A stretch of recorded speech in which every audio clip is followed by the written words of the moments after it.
Good morning from the porch. I've got an appointment in a little bit, so I actually have makeup on today. But I'd like to talk today about salts and electrolytes and why it's important for horses and why it's important for dogs. So with horses, obviously, we've had a heck of a summer. We've actually lost at least 4 horses from overheating in Florida, and so a lot of people have been very, very, concerned with electrolytes, salt, all of that kind of stuff. So for horses in particular, horses sweat. So when they sweat, not only do they excrete, potassium and sodium, but there are some other like calcium and other different minerals that they're actually excreting as well. So as a general rule for my herd, every single day when I feed them, I give them 2 tablespoons of loose salt, iodized salt, table salt, whatever you want to do. If you want to go the whole Himalayan Redmond, fancy pants salts, that's fine. But regular table salt will work. 2 tablespoons a day for every single one of my horses, so that's covered, and that's in year round. We have a lot of problem with dehydration in the winter as well, and people just don't focus on it as much because, it's very obvious they're sweating during the summer. So the second portion of it is electrolytes. So for my horses, when it gets incredibly hot outside, they have a very balanced diet already. They have the salt that's actually added, but there's kind of a supplementation there with the electrolytes themselves. But I'm still also kind of looking at the ingredients on electrolytes because some of them seem to assume that there isn't a balanced diet. Not always a bad thing to assume. But if you do have a balanced diet, then you may end up getting some trace minerals that are out of balance because there's too much of them with the electrolyte and the supplementation that you're already doing. So when I do give electrolytes, I personally have looked for, I use KER's Summer Games electrolytes, and I dose them right in their food. I have found if I try to do some electrolytes in their water, it's a great idea because I think, oh, they're gonna, drink some water and get hydrated while they're actually eating their, electrolytes. But that means that they have to actually drink the entire bucket, and I can't guarantee that.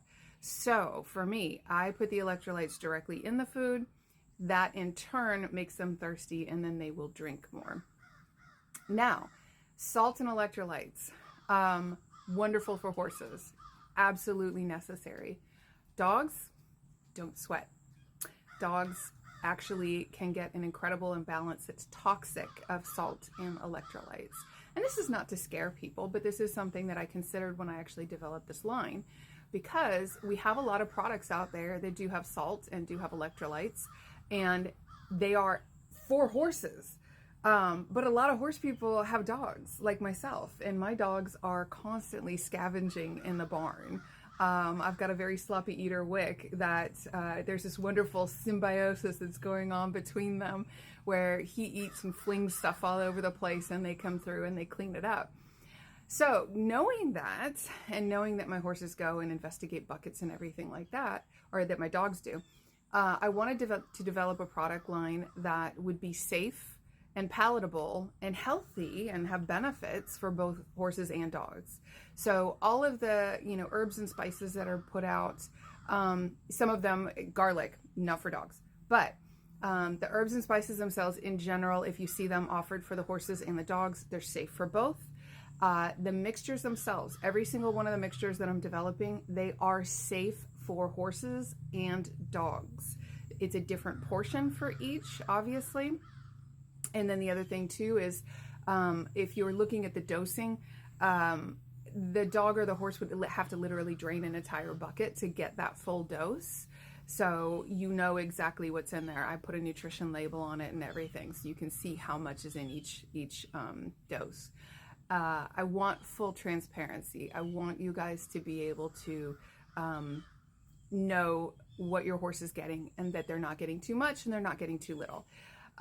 There's also an argument that if we give our horses something other than water, that they'll stop drinking water, and coffee is a spice. I don't know about you guys, but I drink 3 huge cups every day, and it still hasn't stopped me from drinking water when I'm thirsty. It's just another option for them. Again, in the winter, that's one of those times too where we don't see horses, we see their intake of water go down. And we all know about the dreaded middle of winter cold snap colic that comes up. And a lot of that's because of impaction and dehydration. So that's the message for today, the little morning talk from the porch about electrolytes and salts and horses and dogs, and trying to make the entire environment safe and healthy for your pets. Take care.